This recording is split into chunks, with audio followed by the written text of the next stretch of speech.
Bonjour. Alors, je vais me faire un petit exercice pas très habituel parce que voilà, il y a eu pas mal de gens qui m'ont demandé comment j'ai appris à peindre, etc. Donc maintenant, je viens de dépasser les 13 000 abonnés à YouTube, donc je me dis quand même, bon, ça peut être amusant de raconter une vie complète de peintre, mais en quelques minutes, hein. Attention, je ne vais pas vous saouler, hein. Alors voilà. C'est important aussi les biographies parce que une pratique c'est aussi lié à sa petite histoire personnelle. C'est valable pour vous aussi, bien entendu. Il y a des sentiments, des choses qui naissent bizarrement dans le ressenti, etc. Par exemple, quand j'avais 6 ans, j'ai eu un petit, je sais pas quoi, je devais être un peu malade. Mon grand-père m'a proposé de venir peindre avec lui. C'était un peintre du dimanche qui peignait pas mal. Et donc, il m'a entraîné dans son univers. Là, ceci, je les vois encore, les couleurs, les trucs, les odeurs qui étaient dans sa cuisine d'été, parce que c'est là qu'il peignait. Voilà, donc un merveilleux souvenir pour moi, et donc ça m'a amené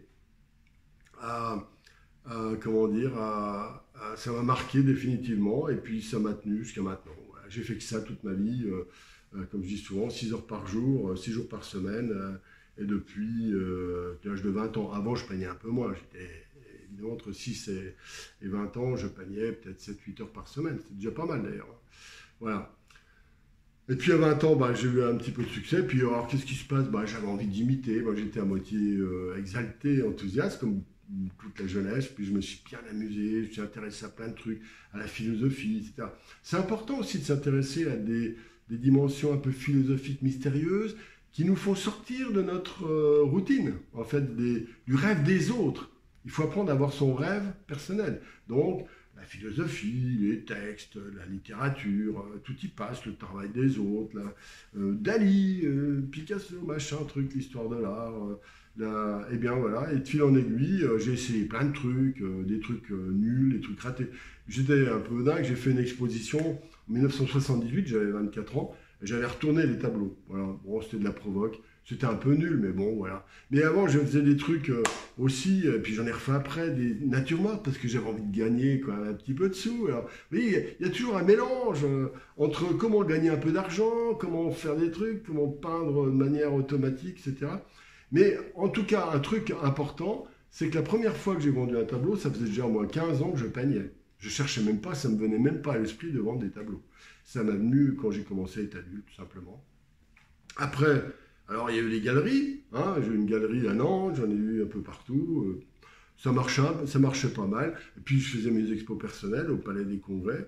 Et puis donc, fil en aiguille, il y avait une sorte d'enthousiasme de peinture parce qu'il y avait un peu de succès, mais je peignais des trucs, bon, tout n'était pas bon, hein, faut reconnaître. Mais bon, voilà, c'est une vie. C'est marrant, on n'est pas obligé d'être bon tout le temps. C'est ça qui est marrant, c'est que justement dans la biographie, il y a en même temps l'apprentissage, l'exécution, la réalisation, le rôle social, etc.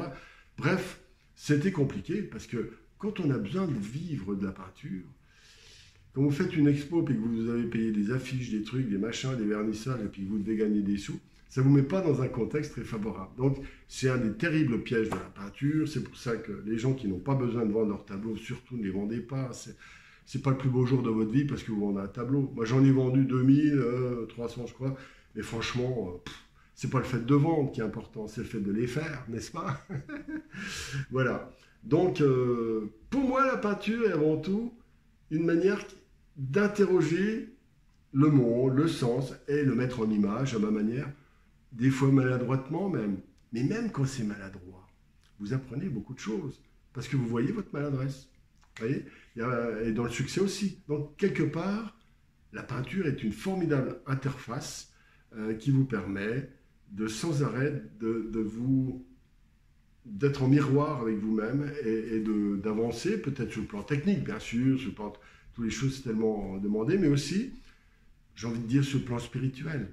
Parce que l'art, pour moi, voilà, c'est là, au fil en aiguille, donc je dirais que pour moi, l'essentiel, après autant de temps à peindre, c'est que l'art, c'est une démarche spirituelle, incarnée à travers un savoir-faire. Voilà. Et sans aucun dogmatisme, sans aucun objectif autre que de comprendre la magnificence du monde et puis y participer. Voilà, c'est ma définition. Ça vaut ce que ça vaut. Et puis après, de fil en aiguille, donc, Évidemment, il y a des tas de choses qui sont intervenues, la technique s'est améliorée, mais moi j'aime bien les techniques classiques. C'est comme j'aime bien les 26 lettres de l'alphabet, j'ai pas envie d'en fabriquer une 27e, c'est pas ce qui est original, c'est l'ici et maintenant, comment on peut vivre à travers sa pratique de la peinture. Alors donc, après, quand j'ai eu 40 ans, en fait j'ai toujours continué dans le même esprit, mais il y a des ruptures. Alors de temps en temps, j'ai peint de manière un petit peu plus symbolique, avec des personnages un peu poupées, etc. Et puis à d'autres moments, j'ai peint de manière plus classique, avec des mondes un peu symbolistes, etc. Là, vous voyez un peu mes tableaux. Pour arriver au tableau que je fais maintenant, ça fait une vingtaine d'années que les tableaux que vous voyez sur YouTube ou sur Facebook sont dans l'esprit. Voilà, c'est 20 ans que je peins comme ça. Et j'en suis content. En fait, j'essaye de jouer entre le connu et l'inconnu. Pour moi, le connu est un bateau qui flotte sur l'inconnu. Et puis, le monde, la réalité n'existe pas. Elle se réinvente sans arrêt. C'est pour ça que j'aime bien, à travers les effets de matière, à travers montrer l'inconnu dans lequel va naître, par exemple, des objets, des fruits, des personnages, des symboles, etc. Bon, c'est mon truc, ça m'amuse. Et puis, le fait d'avoir vécu de ça toute ma vie, eh bien, je dirais que il y a eu beaucoup d'épreuves, évidemment. L'épreuve, c'est l'incertitude permanente. Voilà. Très souvent, on me dit mais comment tu fais pour être peintre? Tu as de la chance, tu as dû faire des formations. Bah non, non, non, non, non. Pour être peintre, il faut être capable de se dire pendant 15 jours, sans dormir, en disant comment je paye mon loyer à la fin du mois. Voilà. Si vous êtes capable d'assumer ça, vous pouvez être peintre. Voilà. Il n'y a rien d'autre. C'est-à-dire qu'on subit des chocs, des échecs retentissants, mais pas l'échec du type zut, j'ai perdu un match de ping-pong. C'est vous engagez totalement votre vie et puis pouf, vous avez un mur devant vous. Alors là c'est dur à assumer. Voilà, c'est un peu ça. Alors après, donc il y a eu plein de choses, le monde a changé. Et là, depuis 5 ou 6 ans, vous voyez, grâce à YouTube notamment, mon monde artistique a changé. Qui aurait dit ça à 60 ans? Mais en fait, il y a 5 ans donc, parce que j'ai 66 ans, eh bien, c'est merveilleux parce que ça me permet de communiquer directement sur l'essentiel. Je n'ai plus, vous voyez, dans le temps, on faisait une expo, on mettait quelques tableaux dans des galeries, puis il y avait 10 personnes par jour qui passent, et puis etc. En fait, aucun peintre n'était connu. Alors que là, dès qu'on a un contenu, avec une démarche, alors on peut avoir des gens qui nous aiment bien, d'autres qui ne nous aiment pas, plus qui ne nous aiment pas que qui nous aiment bien, mais en fait, ça nous permet de communiquer sur des choses fondamentales, alors que sinon, on se rencontrerait 5 minutes tous les 5 ans pour parler, quoi, voilà. Alors que là, je sais que vous êtes nombreux à m'avoir dit avoir vu beaucoup de mes vidéos. Ah, ça me fait très plaisir, bien entendu. Donc, quelque part, pour moi, c'est une véritable bénédiction, pour moi, ces vidéos. Et je vais continuer jusqu'à la fin, voilà, parce que c'est une manière de restituer, c'est mon testament. En fait, c'est une manière de parler de tout ce que j'aime dans la peinture, parce que je crois que la peinture est une voie magnifique, merveilleuse, à condition de ne pas que l'ego ne s'empare pas de ce truc-là pour se décorer avec la peinture. Regardez ce que je peins, etc. Je gagne de l'argent, etc.